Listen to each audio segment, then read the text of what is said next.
Second batch going through. Got it. One more to go.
That's the last one. Good job with these pictures, Rivers. We're one step closer to preparing a counterattack. I'm starting to see why Skynet isn't so fond of you. Now get your ass back to the shelter.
Jacob, how is Pasadena? You know what? Forget I asked. I don't want to know. I'm just glad that you're all right. And how are you doing? I guess I'm a little nervous before tomorrow. I never asked you. What are you planning to do tomorrow? I've been meaning to tell you earlier, but I panicked. And that's because I decided to go with Ryan. We'll find somewhere safe, away from all this. You have to understand, I need to do what's best for Patrick. I'm his big sis. I need to protect him. I haven't told him yet. He'll be devastated leaving you and Aaron, but I think it's for the best. Aren't you curious about what happened in Pasadena? No. I think I'd rather keep that place in the past. Actually, I have a confession to make. I've never been outside of Pasadena until now. Can you believe that?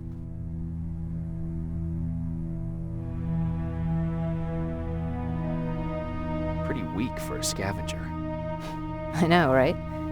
You'd think a worldly girl such as myself would get to travel a lot, but sadly I didn't. I did my traveling through pictures and postcards that wanderers brought with them. My favorite had a little flamingo drinking water from a lake on it. Its long red neck curved like a snake. Patrick's mother gave me that postcard. It's funny how I never met my mother, but I was around to see Patrick's leave him. I thought Patrick was your brother. In our house, we were all brothers and sisters. But me and Patrick, we've always had this special bond. Felt what the other one was feeling. We'd even get sick together. I remember the day Patrick's mom brought him in. They were both tired and dirty, so we took care of them. Patrick was crying a lot. He was teething at the time. I think that was what scared her away. She just couldn't handle the crying. I guess I'd be scared too. Would you? You seem so composed. I even started wondering if you were a machine yourself. After she took off, I was devastated. But my father said, "You need to grow up. You have a brother now." So I burned the postcard. The little red flamingo flew up in flames. And I promised myself I'd never be weak again. But I guess we all need someone we can be weak with sometimes, don't we?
wake up! We need to move. What's going on? Everyone, wake up! You need to get out of here. Who the fuck are you? It doesn't matter. What matters is that you can't stay here any longer. She asked a question, and I suggest answering. You don't want to do that. I've got this place rigged with explosives, and there's a detonator in my pocket. You got what? Do you mind? Lower your gun, Ryan. He's the one that saved my life. What do you want from us? You have to get out of here. Skynet's on its way. They finally found you. What you mean they found us? They were looking for us?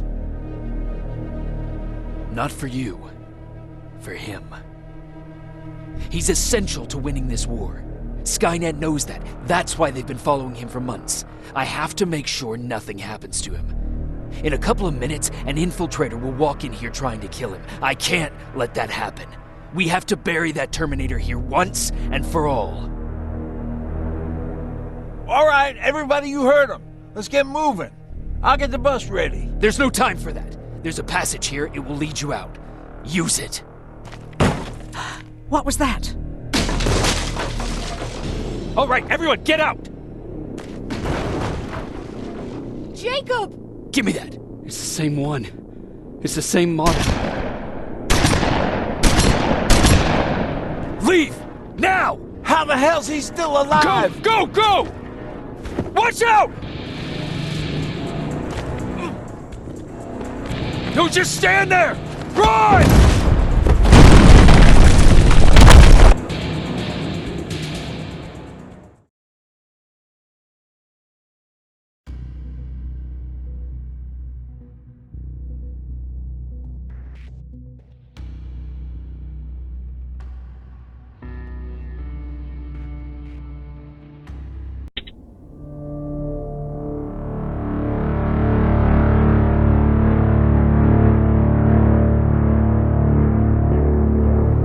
Listen to us. She could no longer deny that this infiltrator was a real threat. She decided to take everyone in, on her terms. The shelter was on high alert, but thanks to the intel I gathered in Pasadena, we slowed the advance of the Annihilation Line and gained some time. Just enough to start preparing the counterattack.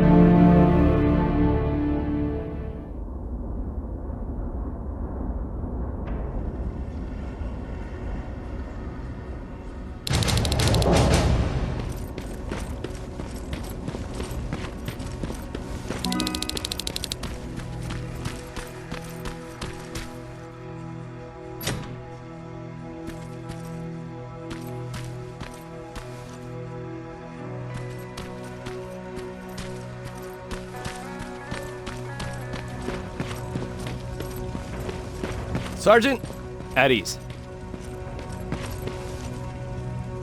Well, look at you, Sergeant.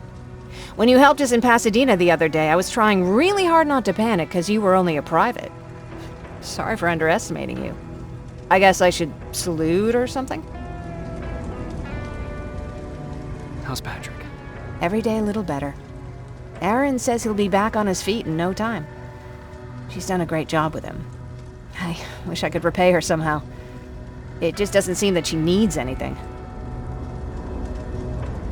Getting ready for another scavenging run? No, I just came out here to catch my breath. Baron is giving us the entire evening off, believe it or not. Doesn't sound like her. I need to report to Baron.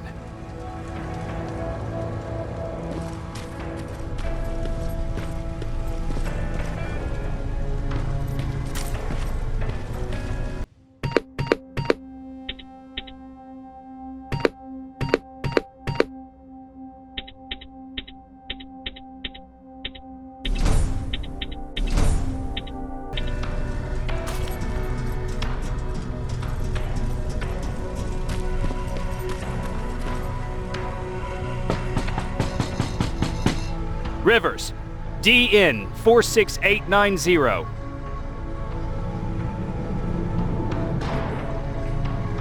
The commander is expecting you in the control room, Sergeant. Maraschino cherries. I don't get it. How did they bring that buggy down here? I'm going out soon. I haven't made my daily quota yet.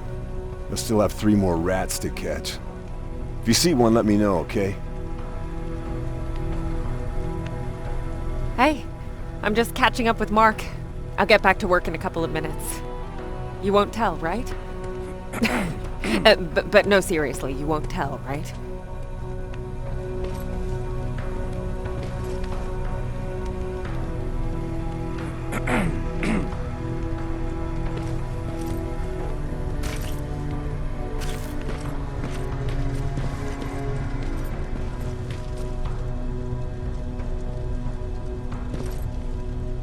Do you need anything? Can I see your hardware?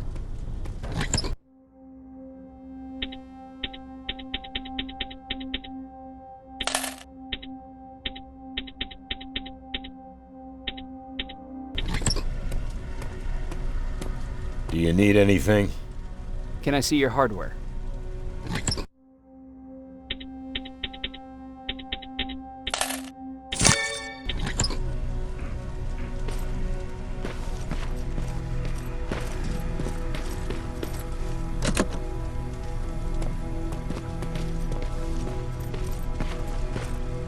Are you alright?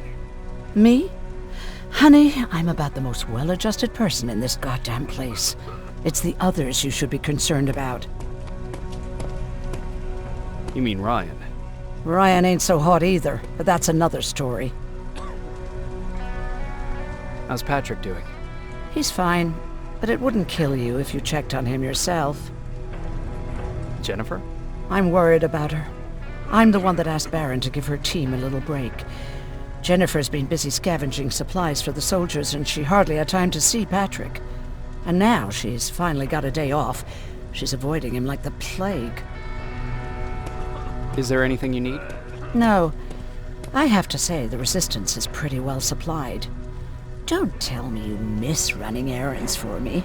I don't believe that for a second. And what about something other than medicine? Honey, I'm not shy. I'll let you know if I need anything, okay? But thank you for asking. Take care.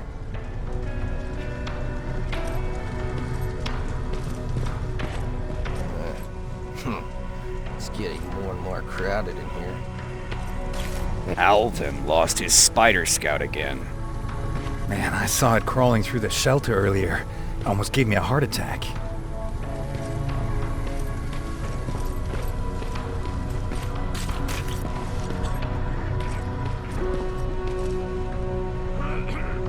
How are you doing? Good. Erin's going to let me leave in a couple of days. Thanks for bringing that chalk. I've been drawing a lot. I'd be so bored without it. How do you like living in the shelter? There's a lot of people here. I like that. I heard a funny joke yesterday. You want to hear it? Yeah, tell me. What's brown and sticky? A stick. That's funny. I know, right? How's Jennifer? She's out a lot, but I understand. She's a scavenger. I have to go.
Hey Ryan, how's everything? Exactly as you would imagine. Baron's keeping me busy. They weren't kidding when they said she's a hard ass. What did you hear? A lot of rumors going around of how she's sending insubordinate workers to the front line. And by insubordinate, I mean people who ain't willing to work 18 hours a day, every day. What happened after you started your camp? Honestly, not that much. At least not in the beginning. When we gave up on the idea of getting in touch with anyone, we just tried to adapt. Temperatures fell, we had to scavenge for food. All of a sudden, that became our life. Didn't you try to reach home? Some people did. Most of us were scared of what we'd find if we did get home, so we conveniently said we're stranded here anyways, and stayed. Well, I know how stupid it sounds, but we managed to have fun in our little commune. I still had my guitar with me. We talked a lot about how we're gonna be famous, because we're the only living band in the world. You played in a band? I did. One of the few things I was better at than Tucker. He didn't have much talent, but he loved the idea of sex, drugs, and rock and roll, especially the first two. We were just stupid kids, not realizing what was going on. We paid the price for it the first time we saw a tin can. I was tuning my guitar when I heard a strange noise. I found out later that it was a T-400. Must have heard me play. It didn't even have the decency to look scary. Maybe if it did, we wouldn't have just stood there when it started firing. What did you do? I froze. I didn't run to help. I didn't scream. I didn't even move. I just stood there, like a coward.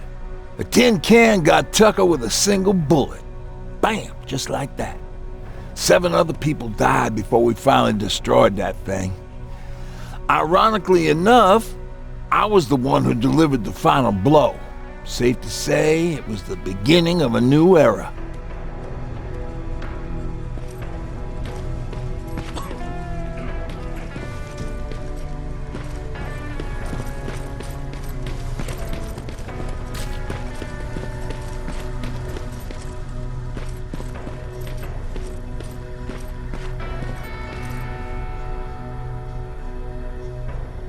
You wanted to see me? You're finally here. Good. I have a special task for you. I want you to head downtown to check on the doctor. Doctor? Alvin. He's out there making sure that our defense systems are working properly. Ever since we went radio silent, I had a small team of trustworthy messengers maintaining communication between our outposts. They haven't returned, so I want you to go downtown and see why that happened. Could be nothing. But Connor doesn't want any hiccups while he's up there in North Division preparing the attack on Skynet's central core. Is there a problem with the radio? The Annihilation line is within spitting distance of downtown. We suspect that Skynet will be intercepting all transmissions from that location. So for now, we're going radio silent. That's why I need you to go there personally. Central core? Skynet's main reactor, the source of all their power. We shut down the central core, we shut down Skynet. Connor's preparing the attack as we speak, so you understand we can't have any critical complications at this stage.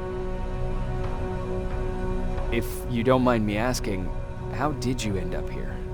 Excuse me if I act a little surprised, Sergeant. But no one in here thinks it's wise to ask their superior personal questions. But since you did, I'll humor you. So, how did I get here? The same way you did. I was born, raised, and given a gun. We don't really have a say in what we do we? Or do I assume too much? Was it any different for you? Why do you fight, Sergeant? It's the right thing to do. There's nothing noble in what we do. Humans were fighting humans since the beginning of time. It just so happens that right now we have a common enemy. If it wasn't for the machines, we'd probably be fighting each other.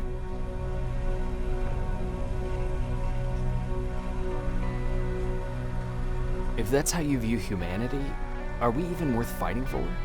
I'm just doing whatever it takes to survive. Saving humanity is just a bonus. Besides, I'm not a fighter.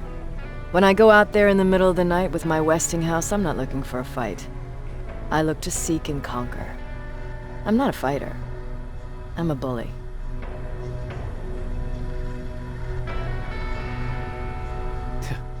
What's the difference? I don't treat them as equals. And although I know they're just machines, I want them to fear me. No one ever stands up to bullies. But I have to admit, it has its downsides.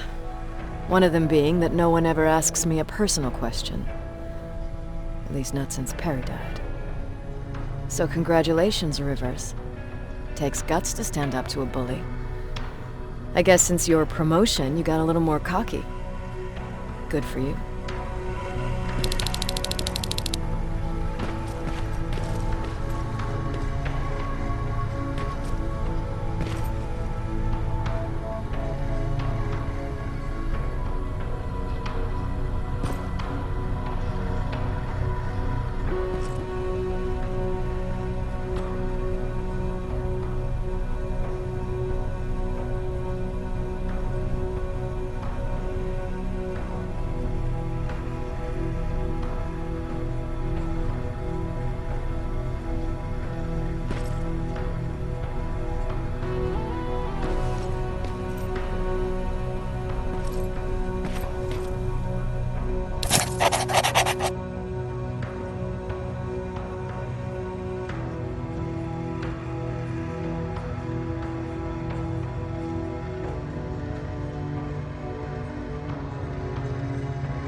More wounded!